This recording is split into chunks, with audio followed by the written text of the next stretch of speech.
so hello guys हामी चाहिँ हराएको बाटो हिँडिरहेको छौँ कि अर्काको बारीमा होइन मस्त के हामी उता माथि के अरे कता अरे चोकपट्टि जान खोज्यो होइन हामी चोकपट्टि जान खोजेको बारीतिर आएर अड्किरहेछौँ अब हामी सोच बारीको धान फुटाउँदै होइन धान नि के भन्नु फुल जस्तो छ यो सबै यस्तो कठिन बाटो छ चिप्लो हुन्छ यो बाँसको पात यसो त ल यहाँ चाहिँ एक हातले चढ्न सकिन्छ कि सकिँदैन भन्ने कुरा हो ल अब चाहिँ हामी जाउँ है ल दिदीले भिडियो यस्तो त बाटो आएको हामी बारीको काङ्ला इज इट पोसिबल भने कस्तो गाह्रो सजिलो बाटो नआएर यस्तो बाटो आएर हेलो गाइस हेर्दै फोन ल अब चाहिँ हामी हात्दैन ल उता दिदी आउँदै हुनुहुन्छ तल ल दिदीलाई नि तान्नुपर्छ हजुर त्यो लट्ठीले सातो लगिदिएर भने कर नै छ है सर्पै लाग्यो ठ्याक्कै यताबाट जाने कि उता ए यताबाट छ ल यहीँ छ बाटो होइन यो चिप्लो ढुङ्गा पुरै कुरो छ मेरो जिउमा त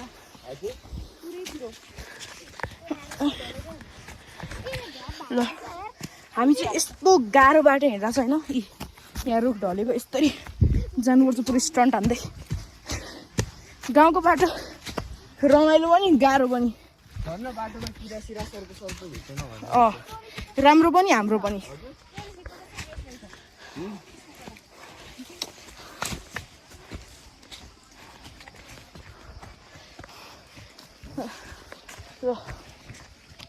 अब हिँड्दै होइन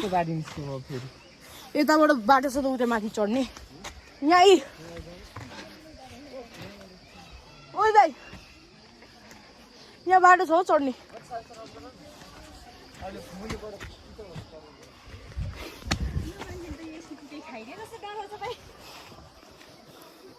सो हामी चाहिँ अब आइपुगिसक्यो होइन यहाँतिर पुरै मस्त होइन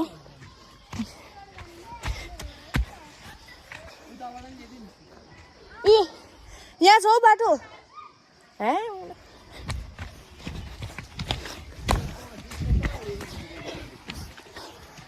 ल हामी चाहिँ मस्त यहाँ चढ्दै भाग्दै चढ्दै होइन रुखको सहारा लिँदै यहाँ स्कुलको बिल्डिङहरू पो कडा रहेछ त त्यही त भनेको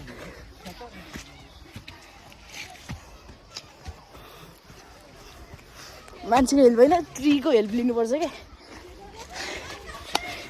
गाउँको बाटोमा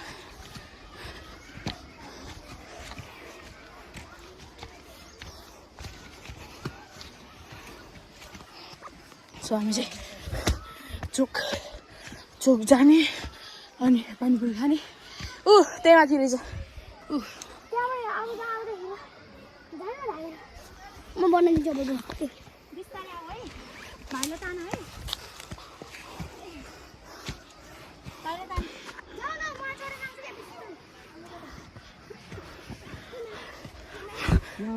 मान्छेले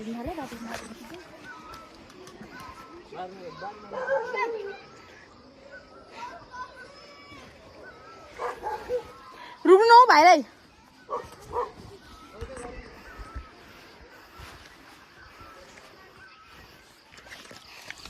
सो भाइ चाहिँ माथि आइसक्यो होइन अब हामी चाहिँ तल यहाँबाट यसरी गयो भने यहाँबाट माथि यहाँबाट माथि जानु मिल्छ क्या अनि माथि जाने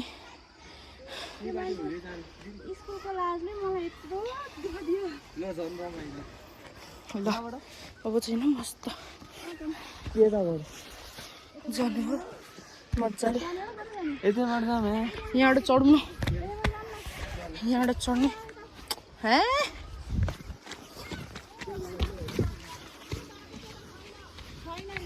भने होइन यो बाटो जाउँ भनेको थिएँ मैले नि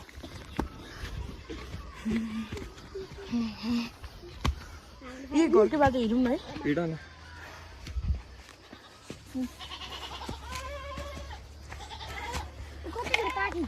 वाउ यहाँ चढ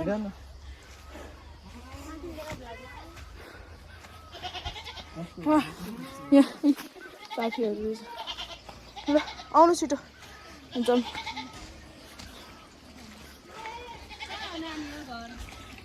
उता तल बेतालीतिर चौतारा अनि यता कता हिँडेको है माथि हामी चोकको बाटो चोक खोज्दै हिँडेको अँ यता उता चोक त्यो स्कुलबाट उता जानु पर्छ भनेको अघि स्कुलबाट जाने भनेको यो दाइले गरेर हामी के अरे यही बाटो आएको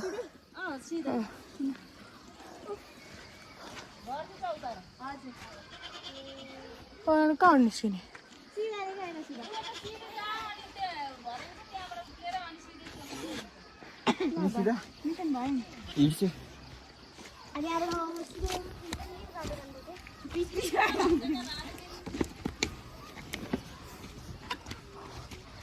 सो पसिना चाहिँ धेरै आइसक्यो होइन बाटो यस्तो खराब बाटोमा हिँडेर अँ के खाने चिसो चिसो खानेकुराहरू ऊ भाइलाई तान्दिनु तल्यो ती भाइलाई तान्दिनु न जाउँ हँ खोइ के टमाटरहरू होला म्याङ्गो यस्तो देखिन्छ नि म्याङ्गो डल्लो देखिँदैन अनि म्याङ्गो कति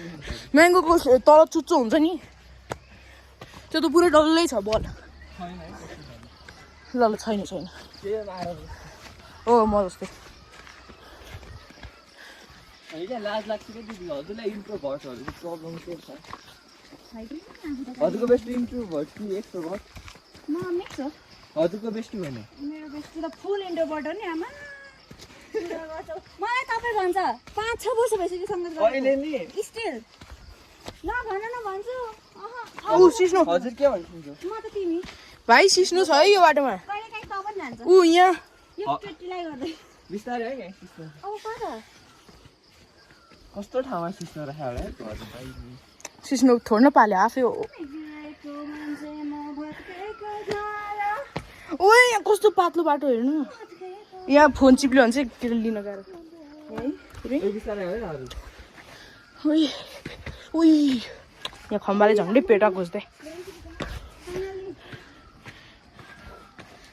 ओके फाइनली हामी चोकमा आइपुग्यो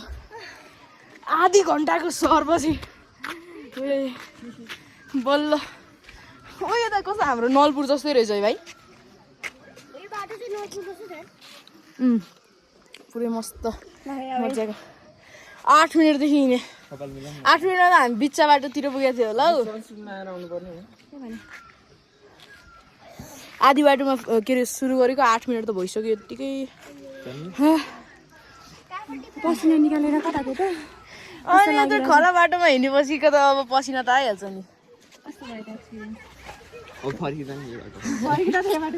फर्किँदा त के अरे त्यो स्कुलको बाटो हिँड्ने बिस्तारै बिस्तारै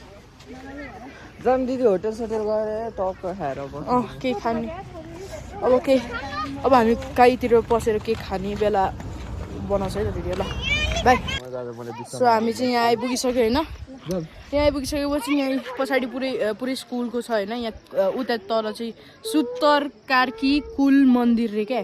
त्यहाँ चाहिँ देवाली खसीहरू काटिन्छ कुल मन्दिर हो होइन त्यस्तै हुन्छ होइन